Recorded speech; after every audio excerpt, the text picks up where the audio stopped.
We beat this game last night on stream, and it is called August Nights. It is a horror game, and before I even begin the review, I will say it is a very scary horror game when you can stay immersed. I, for whatever reason, sometimes struggle in horror games, and this was one.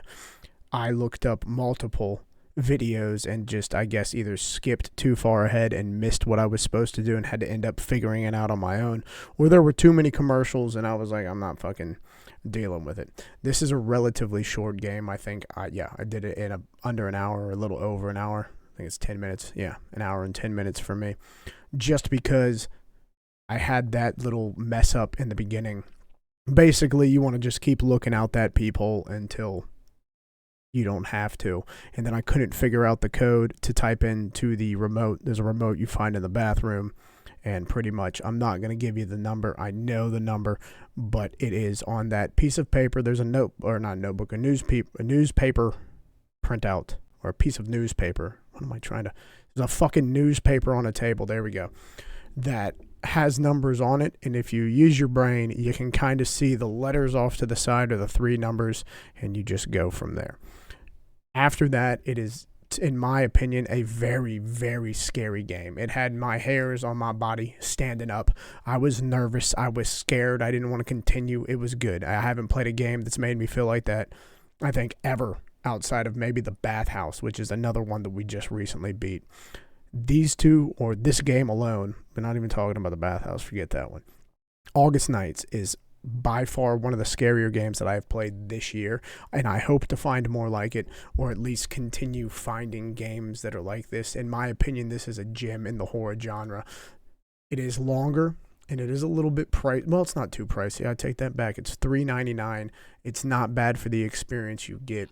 For me personally, I wish I'd take my time sometimes and just test things or keep attempting at stuff until something happens, opposed to me just kind of getting a little irritated that I don't know what the fuck's going on, when in reality, like, games don't need to hold your hand. It's just I should be more observant, but that's a problem with me in horror games. It is what it is. This is the description of August Nights, an interactive nightmare, and it is 100% an interactive nightmare. For me, it felt terrifying, and I enjoyed the fuck out of that. The tags for this are exploration. I'm going to say a little bit, not really. It's kind of like once you realize what you're doing, it's kind of just like one after the other, and it builds, and then it's over. So exploration, not really. Simulation, yeah, I would say it's more of a simulation.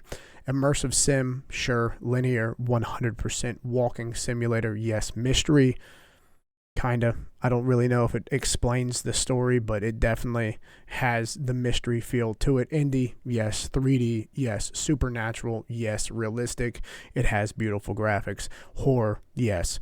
First person, 100% atmospheric, yes. Adventure, somewhat.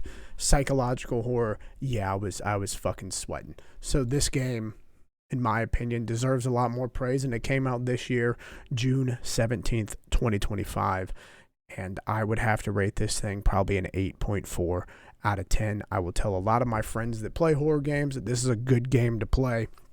I will probably use this game and Bathhouse as a staple for what I want out of the feeling or the atmosphere of a horror game. So if you haven't played this game, I highly recommend you check it out.